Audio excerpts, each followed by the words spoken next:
இதுக்கு இன்னொரு எடுத்துக்காட்டு. அடுத்தது அவர் ரிப்ளை கொடுக்கிறாராம். யாரு? அதிமுகவுடைய பொதுச் செயலாளர். அவர் அடுத்த ரிப்ளை இதுக்கு பதில் கொடுக்கிறாராம். இன்ஸ்டாகிராம்ல ஒரு பெண்ணுக்கு லைக் கொடுத்துட்டாராம். யாரு? நம்ம உதயநிதி சார். இதை இவரு காமிச்சு இந்த பெண்ணுக்கு ஏன் லைக் கொடுத்தேன்னு அந்த பெண்ணை காமிக்கிறார். ஏன் உங்க அரசியல் ஒரு பெண்ணை நோக்கிதான் அசிங்கப்படுத்தணுமா? உதயநிதியை என்னென்ன தவறு செஞ்சாரோ டெப்டி சிஎம் இருக்கும் போது எங்கெங்க போனாரு? அண்ணா யூனிவர்சிட்டி பிரச்சனை வரும்போது அங்க போனாரா? தூத்துக்குடியில என்னோட தங்கை கற்பழிக்கும் போது அங்க போனாரா? அரசியல் பேச தெரியாத ஒரு அதிமுக பொதுச் செயலர் இருக்காரு. இதுவா பதில்? இதுவா பிரச்சாரம்? இதுவா தமிழக அரசியல்? இதுவா அண்ணா பேசினாரு? இதுவா அம்மா ஜெயலலிதா அவங்களுக்கு கத்து கொடுத்தாரு? இதனாலதான் இவங்களுக்கு எந்த விதமான தகுதியும் கிடையாது. இதுல நம்ம தலைவரை பார்த்து உனக்கு எக்ஸ்பீரியன்ஸ் இருக்கா, உனக்கு அனுபவம் இருக்கா? எங்க தலைவர் கன்னியாகுமரியில என்ன பேசிட்டு இருக்காரு? எங்க தலைவர் காரைக்குடியில் என்ன பேசிட்டு இருக்காரு? எங்க தலைவர் திருப்பூர்ல என்ன பேசிருக்காரு? மீனவர்களுக்கான பிரச்சனைகளை பத்தி பேசிட்டு இருக்காரு. நான் வந்தா மீனவர்கள் என்ன செய்யும்னு சொல்லி பேசிட்டு இருக்காரு. ஒரு அரசு, ஒரு குட் கவர்னன்ஸ், ஒரு நேர்மையான அரசு எப்படி இருக்குன்னு சொல்லிட்டு பேசிட்டு இருக்காரு. அவர் என்ன தனிப்பட்ட முறையில பிரச்சாரம் பண்ணிட்டு இருக்காரா? அப்ப யாருக்கு அனுபவம் இருக்கு? யாருக்கு அனுபவம் தேவை?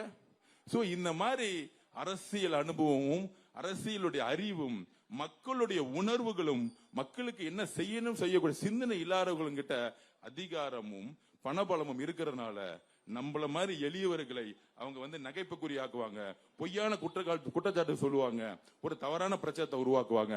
ஆனால் மக்களுக்கு என்ன உண்மைன்னு தெரியும். 36% இபி விலை ஏத்திருக்காங்க இந்த 5 வருஷத்துல. ஆனா எத்தனை முறை போனாங்க எதிர்கட்சி தலைவரா இருக்கும் பொழுது? ஒவ்வொரு விஷயமும் பொய்களை மட்டுமே உருவாக்கி இந்த திமுக ஆட்சி ஜெயிச்சுக்கிட்டே இருக்கிறாங்க. அதிமுகவுடைய மிகப்பெரிய தோல்வி. அதிமுக ஏன் திட்ட மாட்டேங்கிறோம்? அதிமுகவுடைய உண்மையான அம்மா ஜெயலலிதாவுடைய விசுவாசிகள், புரட்சி தலைவர் விசுவாசிகள் டிவிகே பக்கம் ஜாயின் பண்ணி ரொம்ப வருஷம் ஆச்சு, 2 வருஷம் ஆச்சு.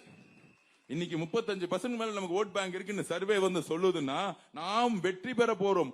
ஒரு சிங்கிள் மெஜாரிட்டியோட தமிழக வெற்றி கழகம் ஆட்சியை உருவாக்க போகுது. இதுதான் உண்மை. இத திசை தற்ப இன்னைக்கு ஆனந்த விகடன்ல கார்ட்டூன் வந்திருக்கு. இன்னைக்கு ஆனந்த விகடன்ல கார்ட்டூன் வந்திருக்கு பாருங்க. நீங்க விஜய் அலை உருவாகி விட்டதுன்னு ஒரு அலைய போட்டிருக்காங்க. மேல இபிஎஸ் அவர்களும் ஸ்டாலின் அவர்களும் அப்படி விழிப்பெதுங்கி பாத்துக்கிட்டு இருக்காங்க. இன்னைக்கு ஆனந்த விகடன் கட்டுரை போட்டாங்க, விஜய் அவர்களுடைய அலை உருவாகி விட்டது. விஜய் அலைன்னா விஜய்ன்னு ஒரு தனி மனிதன் கிடையாது. ஒட்டுமொத்த தாய்மார்களும் பெண்களும் அதுக்கு பின்னாடி இருக்கிறாங்க. நான் திருப்பியும் சொல்றேன் தம்பிகளா, தாய்மார்களையும் பெண்களையும் யாருக்கும் விலை கொடுத்து வாங்கவே முடியாது. நீ நம்ம சொல்றாரு அண்ணன் எல்லாம் ஆப்போசிட்ல பெரிய பெரிய ஆள் நிக்கிறாங்கன்னு. அண்ணன் இன்னும் 1 மாசத்துல சேகர் பாபு யாருன்னு மக்கள் கேட்பாங்க. ராயபுர தாமுங்கிறது ஹெட்லைன்ஸ்ல வரும். இதுதான் இங்க மன்னர்கள், பெரிய பெரிய பணக்காரர்கள் தேர்தல் அரசியல 234 தொகுதிக்கும் சரி சமமா தேர்தல் வரும் பொழுது ஒரு நேர்மையான அதிகார தேர்தல் நடத்தும் போது இதே எக்மோர்ல சாமானியன் தோல்வியுற்றான், சாமானியன் ஜெயிச்சான். உங்களுக்கு தெரியும், தேமுதிக நல்ல தம்பி காசே கிடையாது, ஒரு சைக்கிள் கடை வச்சிருந்தாரு, அவரு ஜெயிச்சாரு. பரம்பரை அமைச்சர் குடும்பத்தில் இருந்த பருதி இளம்பழுதி தோத்தார். இதுதான் வரலாறு 2011. அந்த மாதிரி வரலாறு சாமானியர்கள் ஜெயிச்சார்களா அப்படின்னு வரலாறும் இயற்கையும் உருவாக்கும். எங்கு அநியாயமும் அக்கிரமும் நடக்கிறதோ அங்க இயற்கையும் மக்களும் அவங்களுடைய சிந்தனைகளிலிருந்து மாறி ஒரு புதிய அரசை, ஒரு புதிய தலைமையை, ஒரு புதிய சமுதாயத்தை உருவாக்க. இதுதான் அரசியல் வரலாறு. பரம்பரையா ஆண்டுட்டே இருந்தா இன்னர் லெனின்ங்கிறது உருவாயிருக்க மாட்டாரு.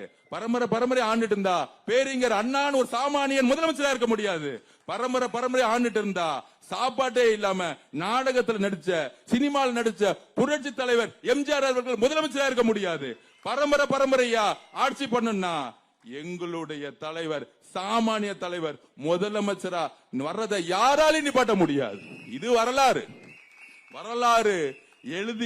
எப்ப எழுதப்படும்னா நம்மளுடைய உழைப்பும் நம்மளுடைய நேர்மையும் யாருக்கும் பயப்படாத குணம் கொண்ட நம்மளுடைய ஒற்றுமையும் தான் ஒட்டுமொத்த இந்த திமுகவுடைய குடும்பத்தை தூக்கி எறியறதுக்கு நம்மளுடைய முயற்சியை உருவாக்கும். அதனால யார பார்த்தும் பயப்படாதீங்க. திமுகவுடைய கடைசி ஆயுதம் என்ன தெரியுமா? இப்போதைக்கு எப்பயுமே ராயபுரத்துல கரண்ட் 8 மணி நேரம் போகும், அது எல்லாருக்கும் தெரியும். திருட்டு பசங்க கரண்டே கொடுக்க மாட்டாங்க. ஆனா இங்கதான் முதலமைச்சர் தொகுதி பக்கத்துல இருக்கு கோலத்தூர்ல. ஆனா 22ஆம் தேதி நைட்டு கரெக்டா 9 மணில இருந்து காலையில 3 மணிக்கு கரண்ட் ஆஃப் பண்ணிடுவாங்க. ஏன் ஆஃப் பண்ணுவாங்க? கரெக்டா ஏன் ஆஃப் பண்ணுவாங்க? 3000 ரூபாய் கொடுக்கறதுக்கு கரண்ட் ஆஃப் பண்ணுவாங்க. சோ 3000 ரூபாய் கொடுக்கறதுக்கு கரெக்டா கரண்ட் ஆஃப் பண்ணுவாங்க. அந்த 3000 ரூபாய திருட்டுத்தனமா வந்து வாங்கிட்டு போய் திருட்டுத்தனமா பாக்கெட் வந்து கொடுத்துட்டு போயிடுவாங்க.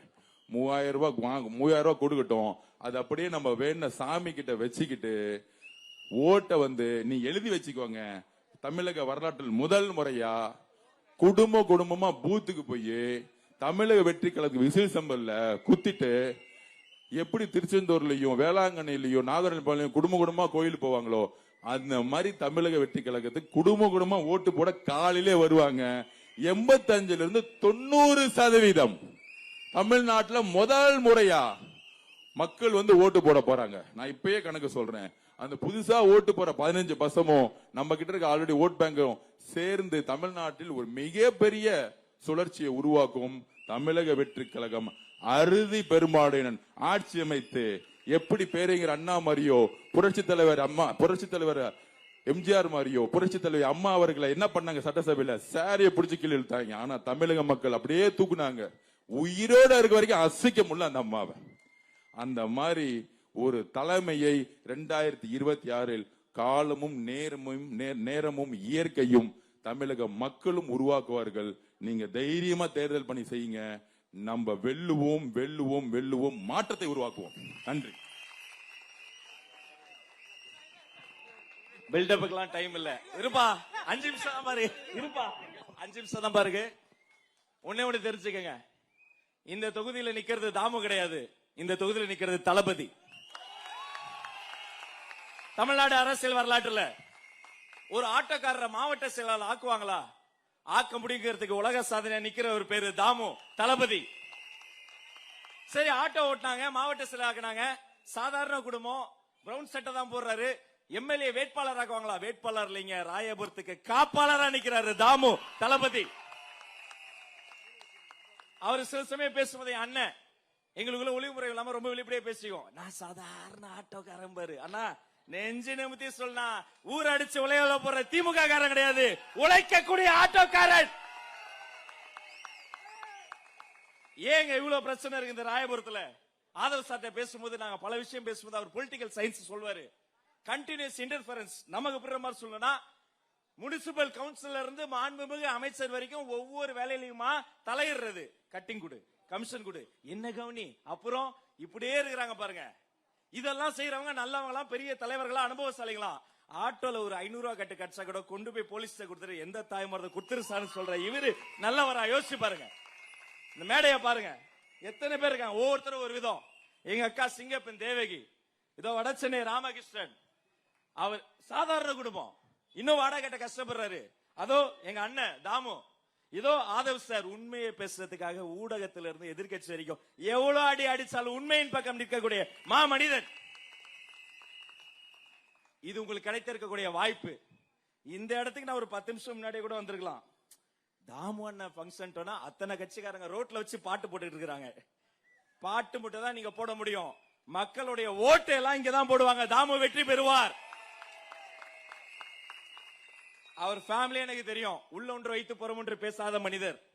உங்களுக்கு ஒரு பிரச்சனைனா கூப்பிட்ட குரலுக்கு ஓடி வரக்கூடிய ஒரே வேட்பாளர் தாமு அவர்கள் மட்டும்தான். என்ன பிரச்சனை இருந்தாலும் சரி, இவர் அது பண்ணிடலாம் இது பண்ணிடலாம்.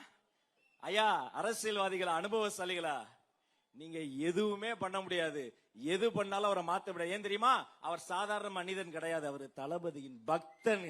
அவர் நெஞ்சமெல்லாம் தளபதி மட்டும்தான். வேட்பாளர் அறிமுகம் ஒவ்வொரு நிகழ்ச்சியும் தொகுத்து வழங்குற வாய்ப்பு எனக்கு கிடைக்கும், பார்த்துட்டே இருப்பேன். அந்த நிகழ்ச்சி முடிந்து ஒரு பெருமூச்சு விடுவேன். வேட்பாளர் அறிமுகத்துல அதிகமா பதட்டத்துக்குள்ளாகின ஒரே வேட்பாளர் இவர்தான். திடீர்னு தளபதி முன்னாடி வந்து என்னன்னா பண்ணாரு. எங்களுக்கெல்லாம் ஐயோ என்னன்னா தளபதி கிட்ட ஒரு மனுஷன் கோபப்படுறானே, யாருன்னா நானு சாதாரண ஆட்டோக்காரனா, இங்க கூட்ட வந்து நிறுத்திட்டேன் கட்டி புடிச்ச அவருக்கு ஒரு முத்தத்தை கொடுத்தாரு பாருங்க, தங்க தளபதி. ஐயோ அம்மா உங்க கையில ஒரு ஓட்டு இருக்குமா, ஒரே ஒரு வாய்ப்பு தாங்கம்மா. ஐயா உங்ககிட்ட ஒரு ஓட்டு இருக்கியா, ஒரே ஒரு வாய்ப்பு தாங்கய்யா. தயவு செய்து இதய தூய்மையோடு கேட்கிறேன், எங்க அண்ணன் தாமு என்கிற தளபதி அவருக்கு ஒரு வாக்கு தாங்கய்யா. உங்க வீட்டு பிள்ளைக்கு ஒரு வாக்கு தாங்க. மாணவர்கள் இருந்து மீனவர்கள் வரைக்கும் வந்து நிப்பான் மனுஷன். உங்களில் ஒருவனுக்கு ஒரு வாக்கு தாங்க. இங்க இருக்க ஊடக நண்பர்களே, தயவு செய்து இந்த செய்தியை உள்ள கொண்டு போங்க. தமிழ்நாட்டுல ராயபுரத்துல சாதாரண குடும்பத்துல வாடகை வீட்டுல வாழக்கூடிய இன்னமும் ஆட்டோ ஓட்டக்கூடிய ஒருவன் சட்டமன்ற உறுப்பினர் ஆனார் என்ற உலக சாதனையை ராயபுரம் செய்யட்டும் என்று சொல்லி உங்கள் அத்தனை பேரையும் கேட்டு விரும்பி விடைபெறுகிறேன். உங்கள் சின்னம் விசில் சின்னம், தாய்மார்களின் சின்னம், ராயபுரத்தின் சின்னம். நன்றி.